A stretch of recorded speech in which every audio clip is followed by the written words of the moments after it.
Masa bisa semua seperti itu?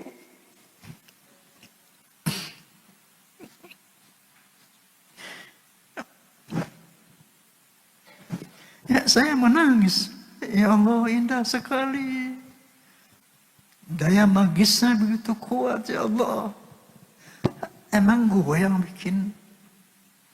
Kemudian saya ingat ucapan kiai itu. 20 tahun yang lalu, kiai itu pernah bilang, udah, serahkan saja Allah yang bikin.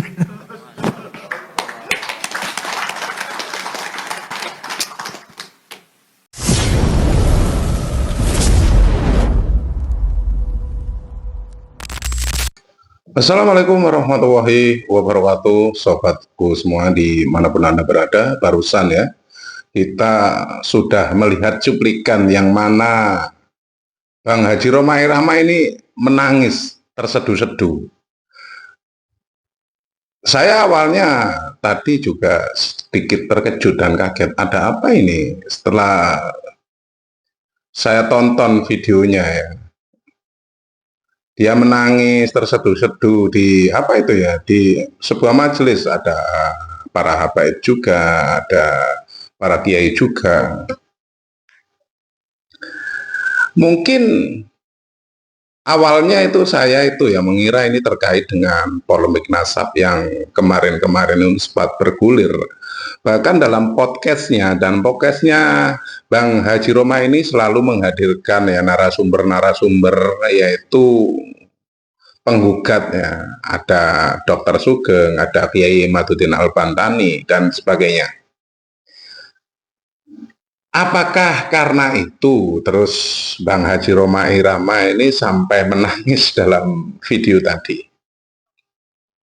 Bagaimana kelanjutan isi videonya? Mari kita simak bareng-bareng atau kita tonton bareng-bareng biar kita lebih jelas, lebih gamblang dan lebih tahu apa yang sedang terjadi sebenarnya. Tapi sebelum kita lanjut, kita tonton videonya, buat Anda yang belum subscribe channel ini, silahkan subscribe ya, karena channel ini memerlukan dukungan Anda semuanya. Buat yang sudah subscribe, terima kasih, semoga dilampahkan rezekinya, disehatkan badannya, dilancarkan segalanya. Mari kita simak, mari kita tonton videonya, silahkan. Assalamualaikum warahmatullahi wabarakatuh. Bismillahirrahmanirrahim. Alhamdulillahilladzi hadan nasa ila hayatin thayyibatin fid dunya wal akhirati bisyari'atil Islam.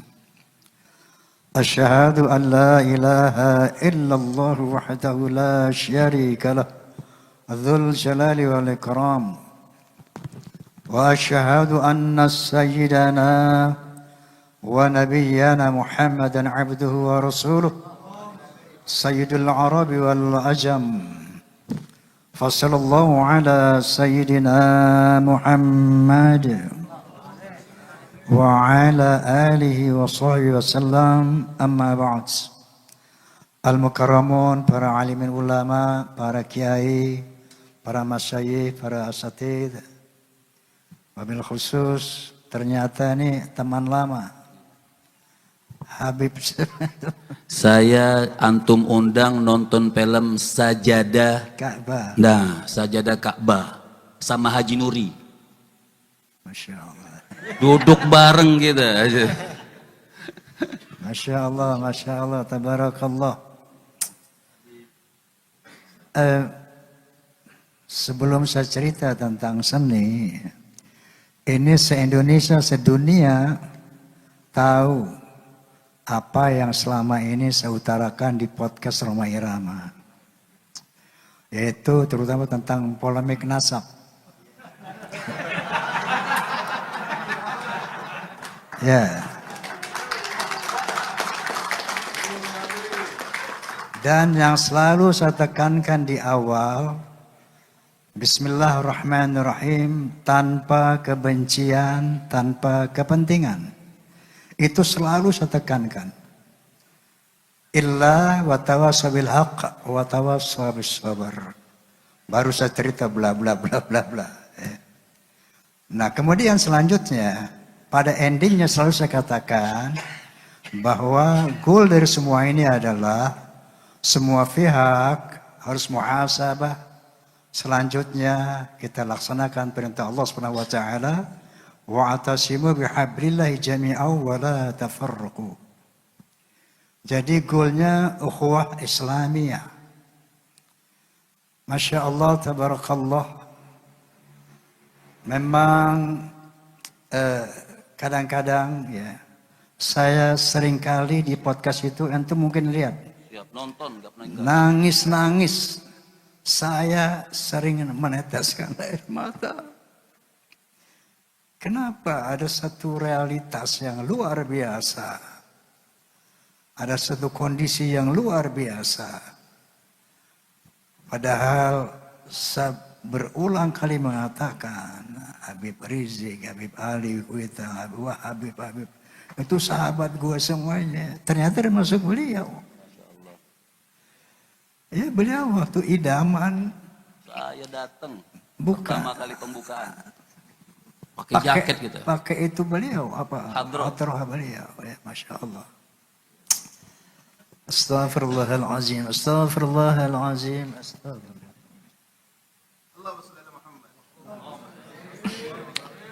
Maka saya pun selalu berkata, tolong koreksi saya di dalam podcast-podcast saya. Tidak ada hal lain illa wa tawassaw bil haqq wa tawassaw bis sabr. Ila. Oke, Beb. Ana uhibbukum. Jazakumullah khair. Uhibbukum Ana billah. uhibbukum. Aja Mama. I love you full. Masya Allah, Masya Allah. Allah. Baik. Selanjutnya sesuai dengan apa tadi sahabat saya ini siapa Saifuddin. Saya minta bicara katanya tentang berdakwah dengan seni. Jadi gini dulu, Bib. Saya dulu pernah mendapat satu keresahan di dalam bermusik, berfilm. Apa keresahan Anda? Bahwa kok kenapa sih main musik ini selalu mesti ada khamar, Betul. ada tarikus shalah, ada pergaulan bebas dan sebagainya. Ini orkes Melayu zaman dulu, pemain-pemain itu banyak habaib. Z Syahab. Z Syahab, pemain suling Syahabuddin Syahab, Pak Ketua Chandra Leka, siapa Alatas itu, Umar Alatas, Muhsin Alata. Muhsin I Alatas. Albar. Jadi para habaib ini dulu banyak seniman. Ya, bareng-bareng kita nyanyi bareng, joget bareng, syarab bareng. Ya Allah. Jadi luar biasa pertemanan saya dengan para habaib ini luar biasa. Maka ketika saya bicara tentang polemik ini enggak anti-hentinya air mata saya.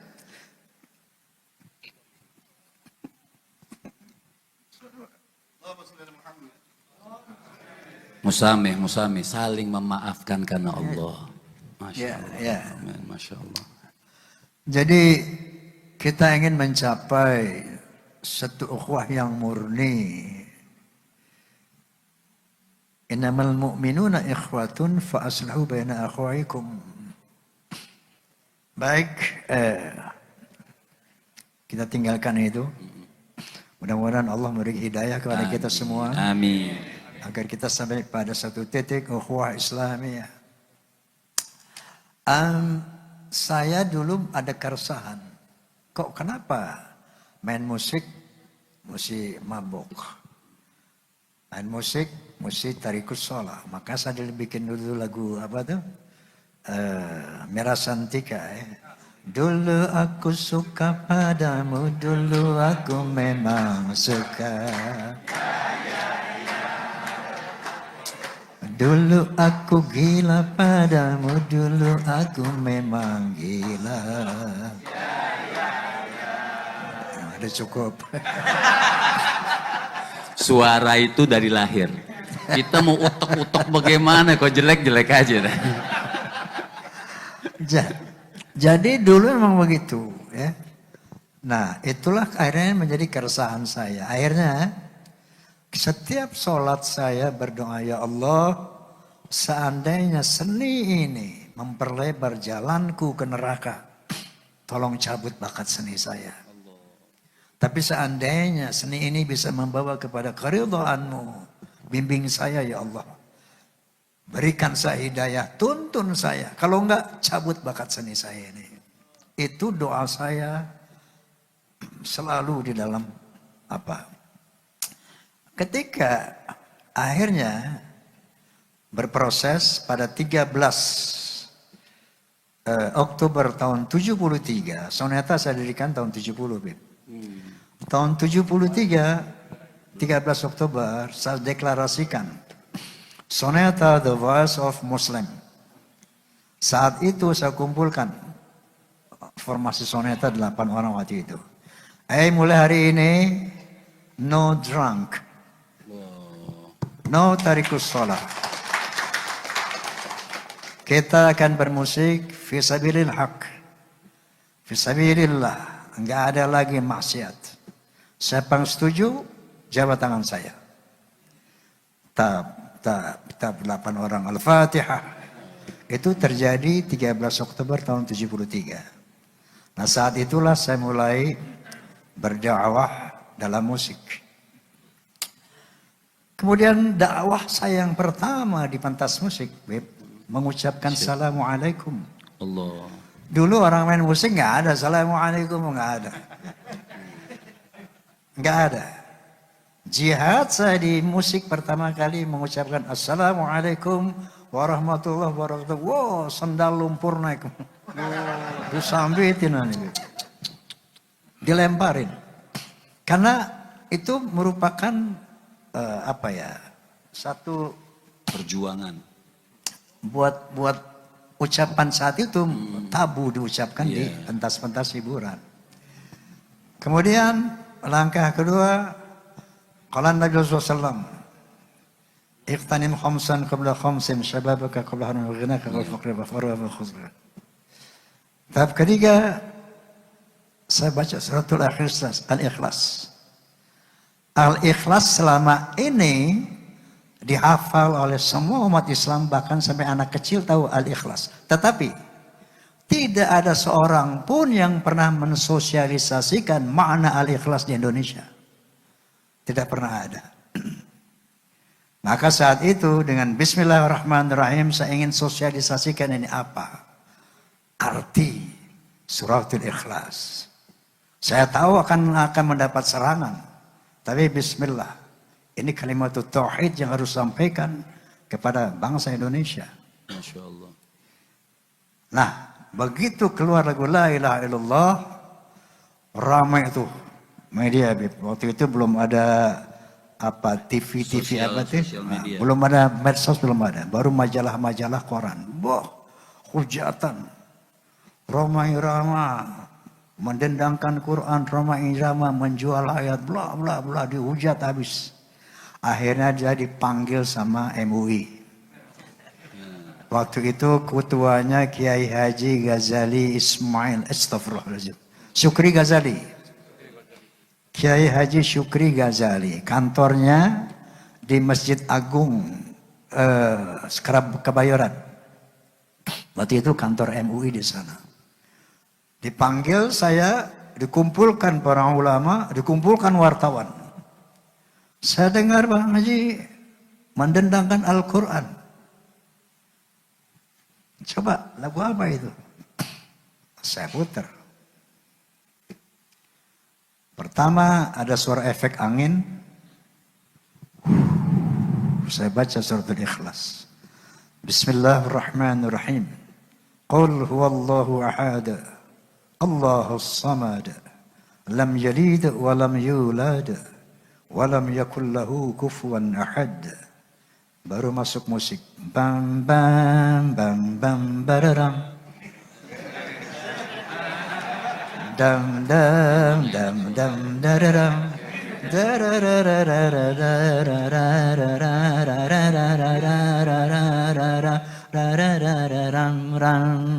Katakan Tuhan itu satu, Tuhan tempat menyembah dan tempat meminta. Katakan Tuhan itu satu, Tuhan tidak beranak dan tak diperanakan.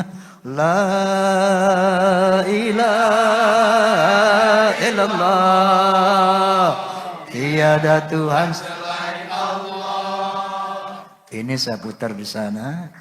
Lalu begitu kiai mendengar, para ulama mendengar, oh kalau yang begini bagus mengaji bikin yang banyak.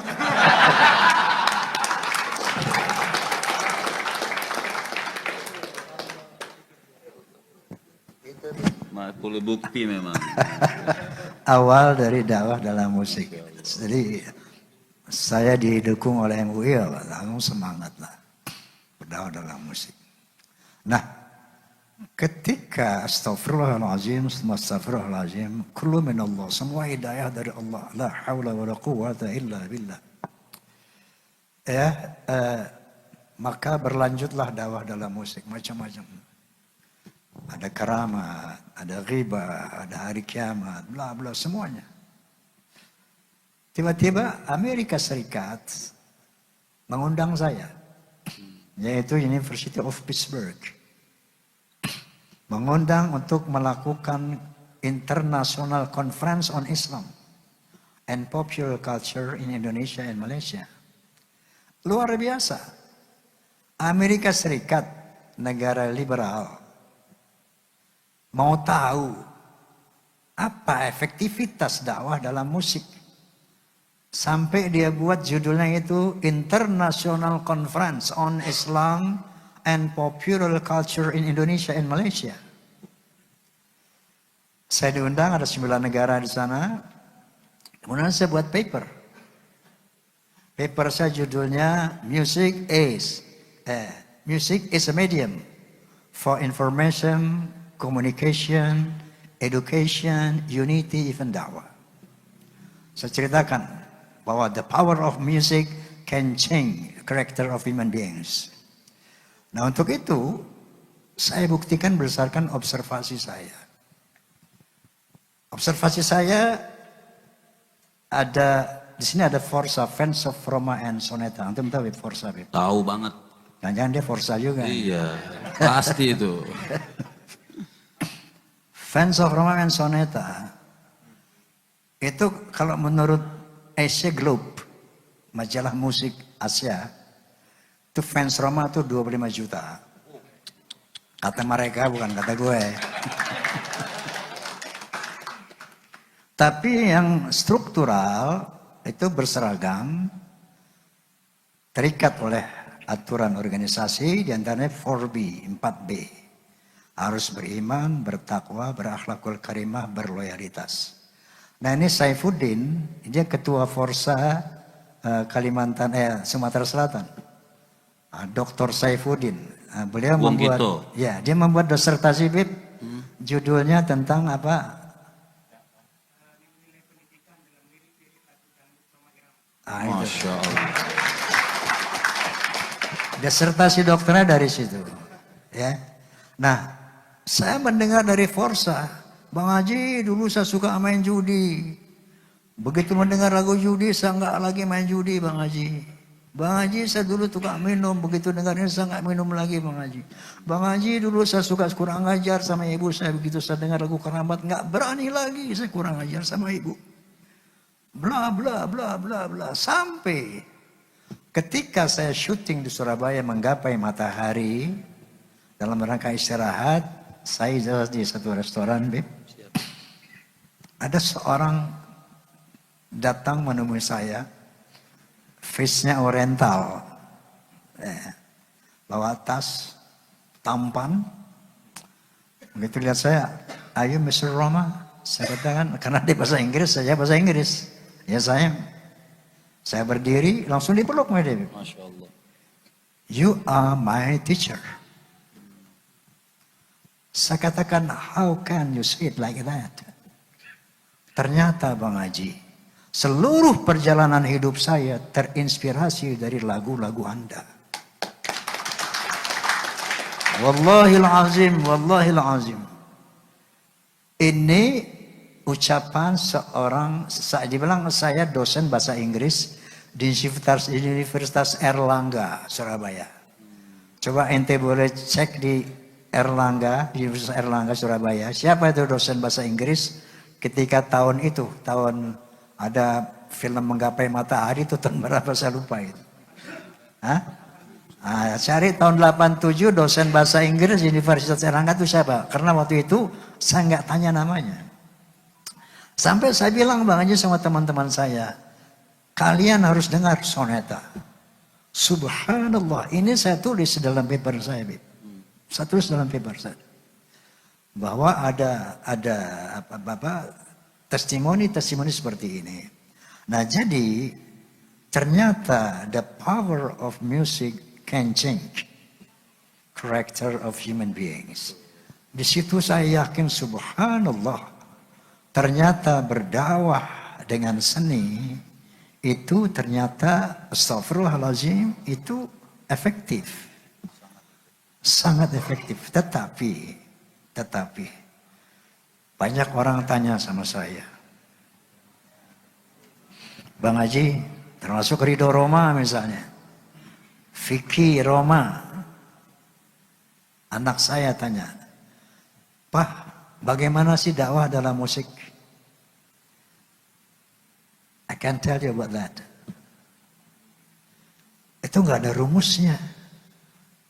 Karena itu feel, itu given, itu hidayah.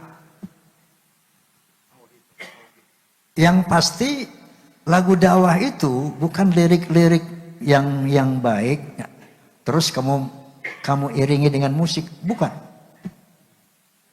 Itu bisa terjadi anti dakwah. Jadi syarat dakwah dalam musik itu pertama amalkan kalimatullah. A'udzu billahi minasyaitonir rajim. Bismillahirrahmanirrahim. Ya ayyuhalladzina amanu lima taquluna ma la taf'alun khabur maqatan 'indallah an taqulu ma la taf'alun.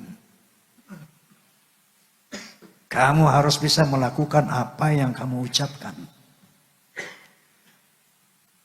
Kamu ngomong tentang, ayo sholat, kamu nggak sholat.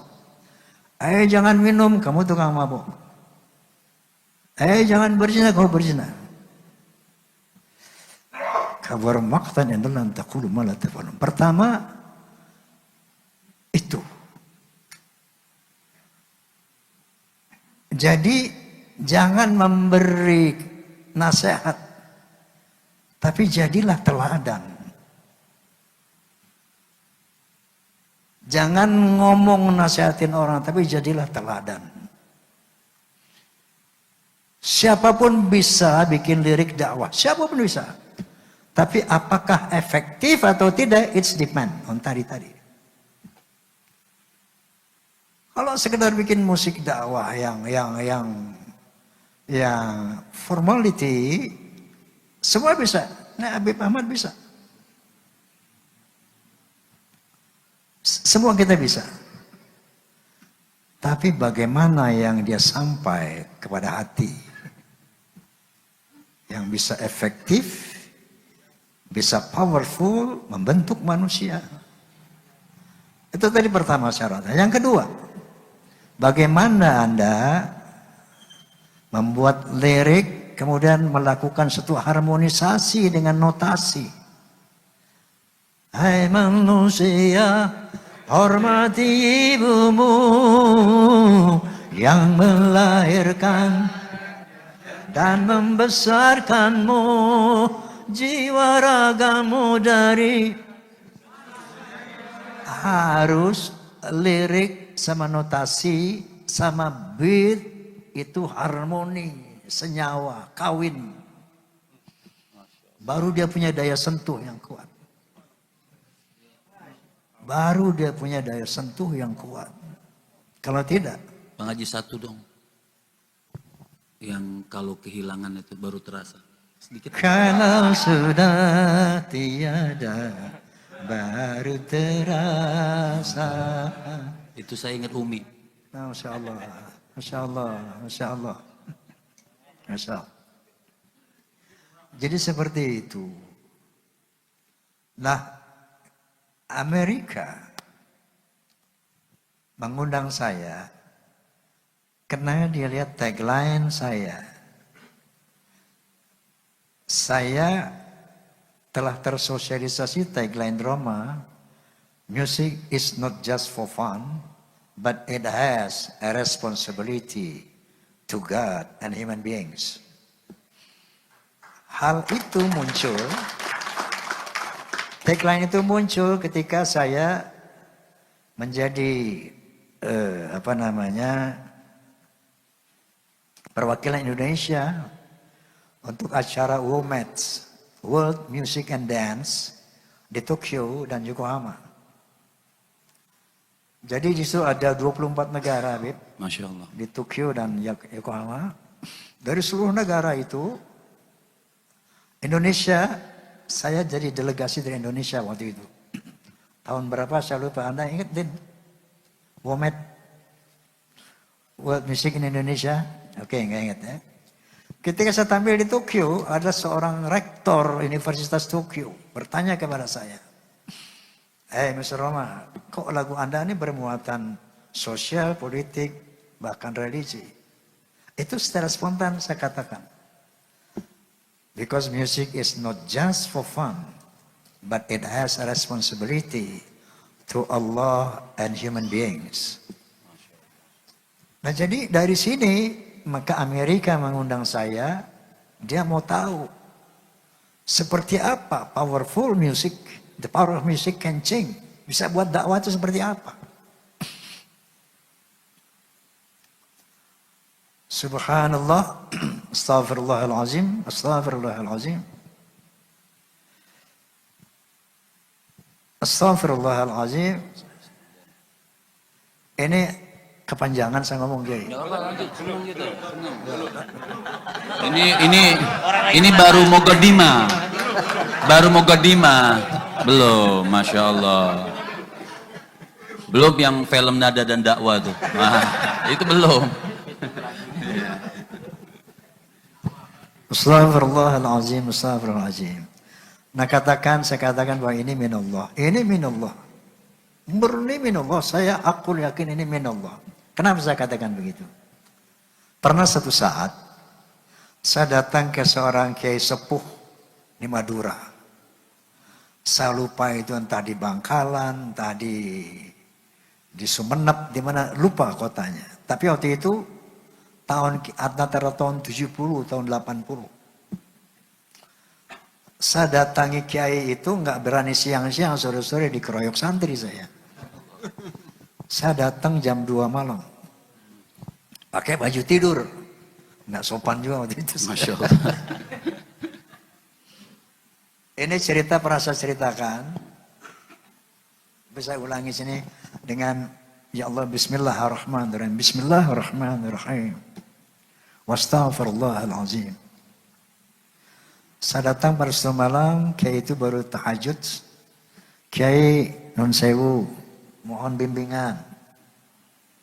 Memang saat itu saya tengah mempelajari tasawuf.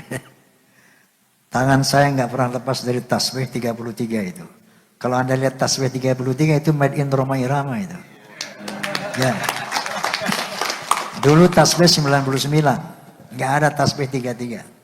Kalau ada tasbih 33 itu made in Roma Irama. Dan Anda pernah dikasih sama Antum. Yang 33. Benar. Depan almarhum Zainuddin MZ. Allahumma sholli ala Muhammad. Sampai sekarang masih ada. Allahumma sholli ala Muhammad. Masya Allah. Itu dulu saya jarang ngomong. Zikir dulu. Lagi mendalami tasawuf. Imam Al-Ghazali. Zikir. Satu saat saya datang ke kiai itu. Kiai non sewu mohon bimbingan. Alhamdulillah selama astagfirullah. Nggak apa ceritanya, Bib? Nggak apa-apa Gak ceritanya. apa-apa, bismillah. Nggak apa-apa Kiai. Gak apa-apa. Kiai izin saya bilang. Selama ini alhamdulillah tahadduts bin ni'mah bi'inayatillah. Saya hampir nggak pernah lepas zikir Pak Kiai. Bahkan ketika saya berjima dengan istri, nggak lepas Allah dari pikiran saya. Bahkan ketika saya loncat-loncat di pentas, nggak lepas Allah dari saya. Kontak terus. Tapi ada satu momen Kiai, yang saya tuh lupa sama Allah, lepas. Kapan itu? Waktu bikin lagu Kiai. Saya kalau bikin lagu cuma Bismillahirrahmanirrahim. Dulu tahun 70-an. Setelah selesai, Alhamdulillah Alamin. Bagaimana kayak supaya ketika bikin lagu, saya nggak ingat, nggak lepas Allah. Ya sudah, serahkan saja Allah yang bikin lagu, jangan kamu. Mantap itu. Itu jawaban beliau.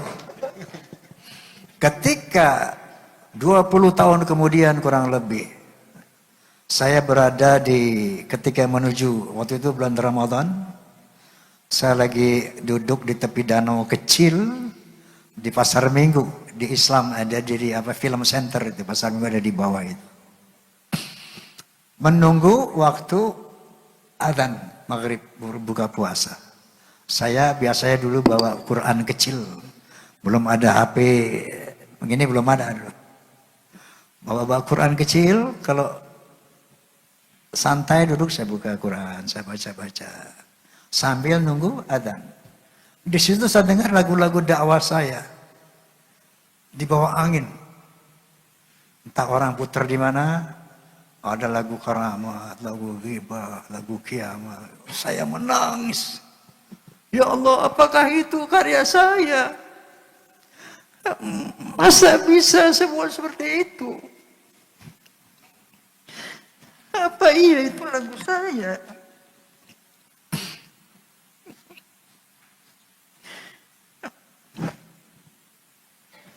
Ya, saya menangis. Ya Allah, indah sekali. Daya magisnya begitu kuat, ya Allah. Emang gue yang bikin. Kemudian saya ingat ucapan kiai itu. 20 tahun yang lalu, kiai itu pernah bilang, udah, serahkan saja Allah yang bikin.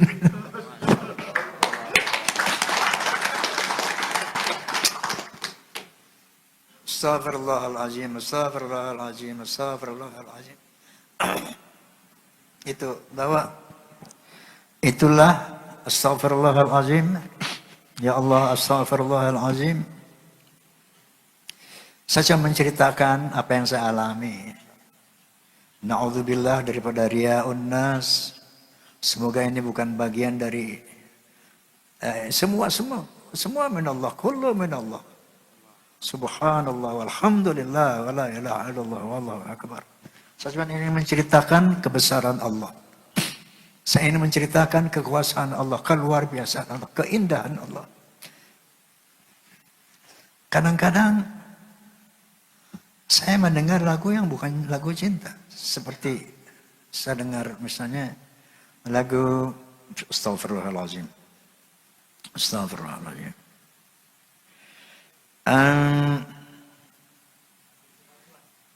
Tabir kepalsuan. Saya dengar tabir kepalsuan. Mohon maaf, saya lagi mau mandi, saya putar lagu lagu. Itu saya nangis gerung-gerungan, Bib. Wallah. Saya merangkak dari kamar mandi sampai tempat tidur. Kenapa? Kok itu musiknya, itu liriknya, padahal bukan lagu cinta, bukan lagu dakwah. Wahai angin pengembara, terbangkan tirai penghalang di hatinya.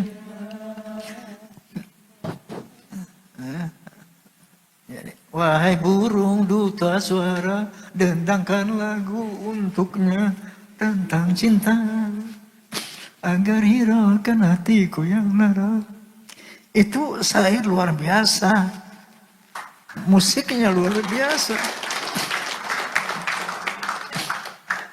Gue gak yakin kalau gue yang bikin. Maka saya menangis sampai ke tempat tidur, sampai merangkak. Nangis gerung-gerungan padahal lagu cinta. Lagu cinta. Kayak gitu.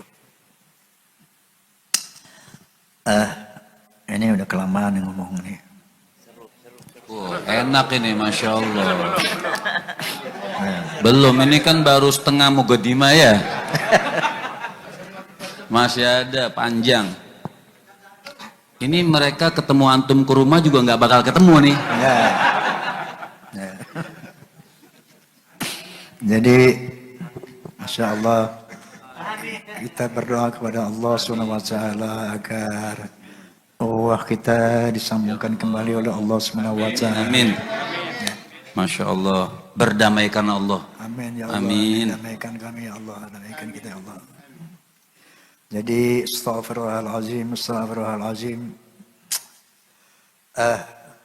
Nggak ada yang bisa saya ucapkan kecuali ini memang kehadiran kita di sini itu keputusan Allah SWT. Semoga juga apa yang saya ucapkan adalah dari Allah SWT. Dan pada akhirnya kita mohon kepada Allah SWT agar malam ini Allah memberikan hidayahnya, taufik kepada kita semua. Agar terjadi yang terbaik untuk umat Indonesia ini. Al-Fatihah. A'udzu billahi minasyaitonir rajim. Bismillahirrahmanirrahim. Alhamdulillahirabbil alamin. Arrahmanirrahim. Maliki yaumiddin.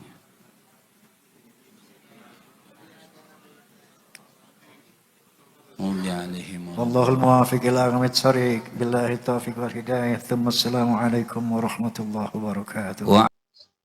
Baik sobat semuanya, barusan kita sudah tonton keseluruhan ya videonya yang mana Bang Haji Rhoma Irama ini menjelaskan semuanya secara detail ya tentang apa yang mungkin selama ini dia bersama podcastnya menghadirkan narasumber-narasumber yang menggugat nasab habaib di Indonesia juga tentang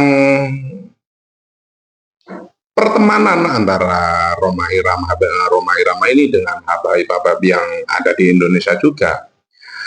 Dan juga beliau menjelaskan perjalanan karir beliau ya, waktu berkarya lewat musik, berdakwah lewat musik.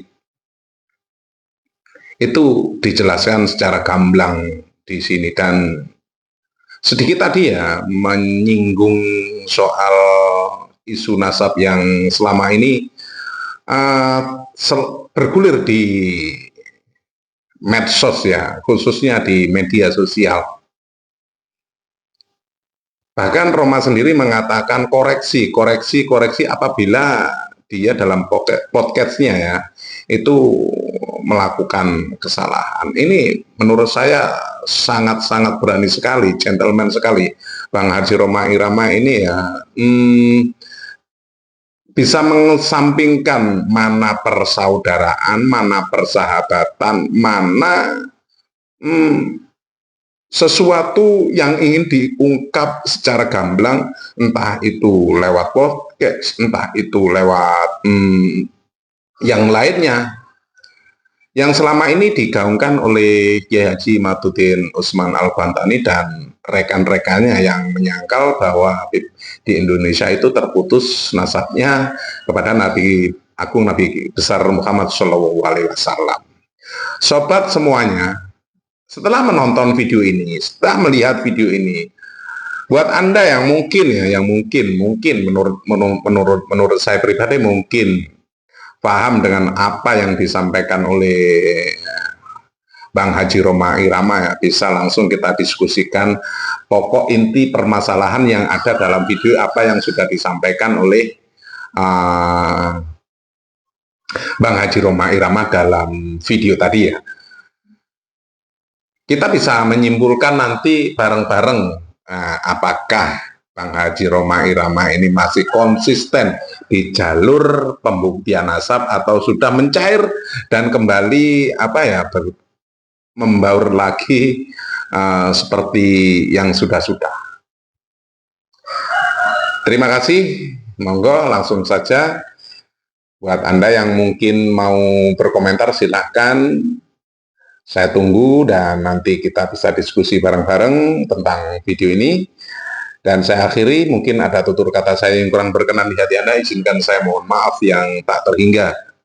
Jadi, akhirul kata wabillahi taufiq wal hidayah. Wassalamualaikum warahmatullahi wabarakatuh.